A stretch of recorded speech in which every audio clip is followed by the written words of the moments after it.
गढ़वाल आयुक्त विनय शंकर पांडे ने कहा कि लैंड फ्रॉड मामलों की निगरानी के लिए गठित कमेटी बेहद महत्वपूर्ण है, खासकर मंडल के देहरादून और हरिद्वार जैसे जिलों में जहां लगातार शिकायत मिल रही है। उन्होंने बताया कि 6 अप्रैल को हुई बैठक में यह तय किया गया था कि हर 15 दिन में बैठक होगी। हालांकि बीच में वीआईपी कार्यक्रमों के कारण देरी हुई और 28वें दिन बैठक आयोजित की गई। विनय शंकर पांडे ने कहा कि इस बैठक में कुल 104 प्रकरण सामने आए, जिनमें 24 मामलों में एफआईआर दर्ज करने के आदेश दिए गए हैं। उन्होंने कहा कि अब तक इतने एफआईआर आदेश शायद पहले कभी नहीं हुए। सभी मामलों की पुलिस, रेवेन्यू विभाग और डीजीसी रेवेन्यू द्वारा गहन जांच की गई।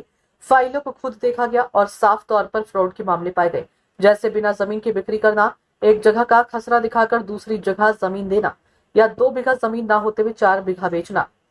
उन्होंने बताया कि आईजी और पुलिस अधिकारियों से तत्काल एफआईआर दर्ज करने और सख्त कार्रवाई करने का अनुरोध किया। उन्होंने कहा कि प्रदेश सरकार और मुख्यमंत्री की स्पष्ट मंशा है कि लैंड फ्रॉड किसी भी स्थिति में बर्दाश्त नहीं किया जाएगा। विनय शंकर पांडे ने यह भी कहा कि 24 एफआईआर के अलावा करीब 45 मामलों का निस्तारण किया गया। इनमें कुछ मामलों में आपसी समझौता हो गया है, कुछ में पैसे वापस कर दिए गए और कुछ मामले सिविल कोर्ट में लंबित होने के कारण सूची से हटा दिए गए, क्योंकि वे भूमि धोखाधड़ी के दायरे में नहीं आते। उन्होंने बताया कि अगली बैठक 15 दिन बाद या आवश्यकता अनुसार 1-2 दिन आगे पीछे आयोजित की जाएगी। कमेटी आप सभी को पता है कि बहुत ही महत्वपूर्ण कमेटी होती है और खासकर गढ़वाल मंडल में जो हमारे 3 जिले हैं, देहरादून, हरिद्वार और टिहरी गढ़वाल, वहाँ पर लैंड फ्रॉड की काफ़ी शिकायतें आती हैं। पिछले 6 अप्रैल को हम लोगों ने इसकी बैठक की थी और ये तय किया गया था कि हम लोग हर 15 दिन में इसकी बैठक को करेंगे, लेकिन बीच में आपको पता है कोई वीआईपी कार्यक्रम वगैरह आने की वजह से हालांकि अभी 1 माह नहीं हुआ है, 28वें दिन आज ये बैठक हुई है। कुल 104 प्रकरण आज सामने आए थे और उस 104 प्रकरण में से 24 मामलों में एफआईआर दर्ज करने का आदेश हुआ है। तो अब तक का मुझे लगता है कि शायद इतना कभी भी आदेश नहीं हुआ है और ये सभी बड़े गंभीर प्रकरण हैं और इसका विधिवत परीक्षण करने के उपरांत इसमें पुलिस की ओर से और रेवेन्यू डिपार्टमेंट और साथ में डीजीसी रेवेन्यू सभी के द्वारा इसका पूरा परीक्षण किया गया है। फाइलें खुद सब देखी गई हैं और पाया गया कि बड़ा क्लियर कट केस है फ्रॉड का।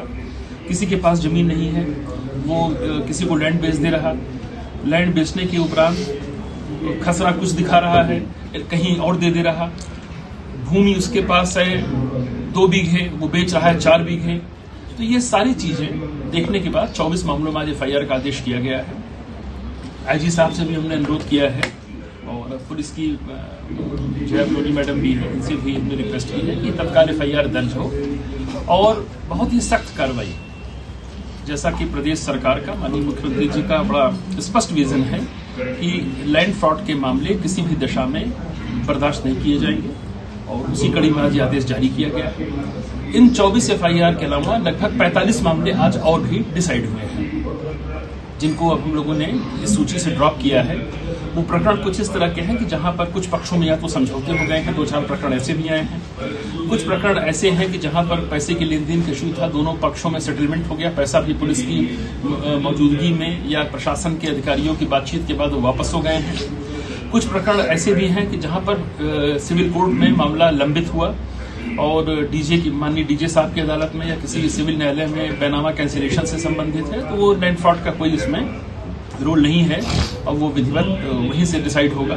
तो इस तरह के कुछ प्रकरण ऐसे थे। इसको कुल मिलाकर करीब 45 प्रकरण हम लोगों ने आज डिस्पोज किए हैं और 24 मामलों में एफआईआर का आदेश किया है। अगली बैठक ठीक 15 दिन बाद या 1-2 दिन अगर कोई अवकाश पड़ता है तो उसके आगे पीछे फिर की जाएगी।